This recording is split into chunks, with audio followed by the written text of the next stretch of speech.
பிரம்மஸ்ரீ நித்யானந்த சுவாமிகளின் ஆசிப்படியும் நடந்துட்டு இருக்கு. உலகில் உள்ள அனைத்து சீடர்களுக்கும் பக்தர்களுக்கும் சார்பாக ஆத்ம வணக்கங்கள். ஆத்மா வணக்கங்கள்.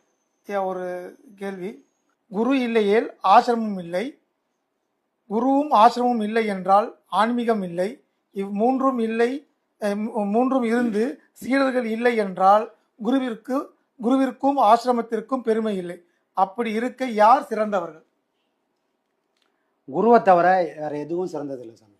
ஆசிரமமோ வேற எதுவுமே சிறந்ததில்லை. ஏன்னா குருன்றவர் யார், ஒரு அடையாளம் இல்லை. குருன்றவர் இந்த வடிவத்தில் இருக்காரு அப்படின்னு சிக்கி தவிக்கிறதில்ல, இல்லை ஒரு இடத்துல இருக்காருன்றது நம்ம அடையாளப்படுத்திக்கக்கூடிய விஷயம் இல்லை. குருன்றவர் எங்கே இருக்காருன்னா அவருடைய கலையில் இருக்கார். குருவை நாம் எப்படி வெளிப்படுத்த முடியும்?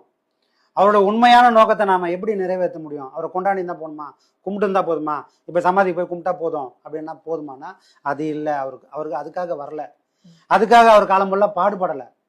கலை, அவர் கொடுத்த கலையை முழுமையாக செஞ்சு அதோட பலனை நாம் என்னைக்கு அனுபவிக்கிறோமோ அப்போ தான் குருவை கொண்டாடுறதுக்கான அர்த்தம். சரிங்களா? அதுக்கு ஒரு இடம் வேணும்.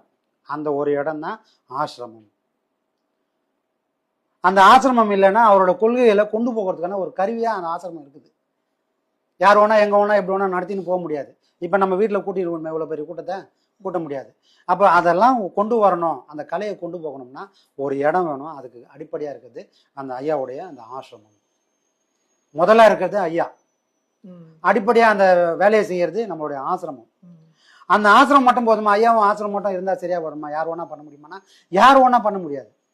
ஐயாவையும் ஆசிரமத்தையும் யார் தலைமையில வச்சு கொண்டாடுறாங்களோ, இதை அடுத்த கட்டத்துக்கு யார் கொண்டு போகணும்னு நினைக்கிறாங்களோ, ஐயா மட்டுமே தெய்வம், வேற யாரும் இங்க கிடையாது, வேற யாருக்கும் எந்த அடையாளமும் இல்லைன்னு யார் கொண்டு போறாங்களோ அவங்க பண்ணும்போது மட்டும்தான் ஐயாவோட கொள்கைகள் சிறப்பாக முன்ன போகும். யார் வேணா பண்ண முடியுமானா யார் பண்ணாலும் அங்கே போகவே வாய்ப்பே கிடையாது. சரிங்களா? சைக்கிளும் ஒரு இடத்துக்கு போகும், பஸ்ஸும் ஒரு இடத்துக்கு போகும், ஃப்ளைட்டும் ஒரு இடத்துக்கு போகும். எது சீக்கிரம் போகும் அப்படின்னு சொன்னால் யார் குருவே தெய்வம் இருக்கிறாங்களோ அவங்க பண்ணக்கூடிய விஷயங்கள் அதுக்கான சூழ்நிலையை கொண்டு வந்து சேர்த்துரும். ஐயா சமாதி அடைஞ்சிட்டாரு. சமாதி அடைஞ்ச உடனே நான் கொஞ்ச நாளில் யார் பேசுவாங்கன்னு தெரியாது, இதுக்கப்புறம் யார் ஆசிரமத்தை நடத்த போகிறாங்கன்னு தெரியலன்னு ஒரு குழப்பத்தில் என்ன ஆச்சுன்னா படிப்படியாக ஒரு 2-3 மாதம்லாம் பார்த்தோம்னா படிப்படியாக குறைஞ்சிக்கினே வந்த நம்ம ஆசிரமத்தில்.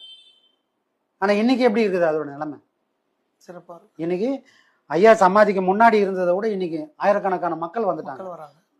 நம்மளோட வேலையால வரல, நாம ஐயாவை கொண்டு போயிருக்கிறோம். எவ்வளவு பேருக்கும் இது வரைக்கும் வர முடியாதவங்கள கூட ஐயாவை கொண்டு போய் ஐயாவோட செயலெல்லாம் எப்படிப்பட்டது அப்படின்னு நம்ம பல பேருக்கு புரிய வச்சதுனால ஐயாவோட ஒரு சொல்லும் உண்மைன்றதை நம்ம தெரிய வச்சதோட விளைவு இன்னைக்கு 1000 பேர் அங்க வந்து நிக்கிறாங்க.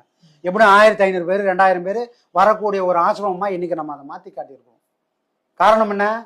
குருவே தெய்வம். நான் குருவும் சொல்லியிருக்காரு, தன்னை தானே காட்டக்கூடாது, ஒரு நல்ல சீடன் மட்டும்தான் காட்டும், குருவை வெளிக்காட்ட முடியும். அந்த வழியில தான் நம்ம போயின்னு இருந்தோம். இன்ன வரைக்கும் எங்க இருந்தாலும் நம்ம அதை தான் பண்ண போறோம். குருவை தவிர வேற ஒண்ணுமே கிடையாது. சரிங்களா? ஒரு ராமகிருஷ்ணருக்கு எப்படி விவேகானந்தர் வந்தாரோ அதே மாதிரிதான். ஆனால் இப்ப என்ன நடக்குது? ராமகிருஷ்ணரோட சமாதி ராமகிருஷ்ண மடத்துல இருக்குது. ராமகிருஷ்ண மடம் எங்க இருக்குது? கொல்கட்டால இருக்கு.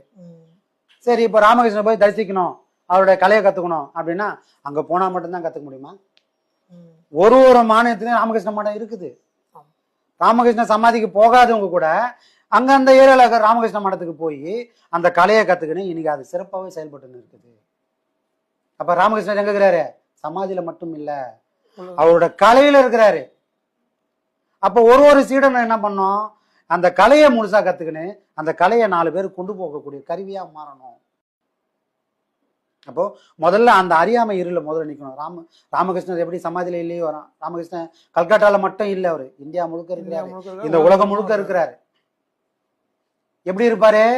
அவரை உள்வாங்கக்கூடிய சீடன் மனசுல இருக்கிறார், சமாதியில இல்லை.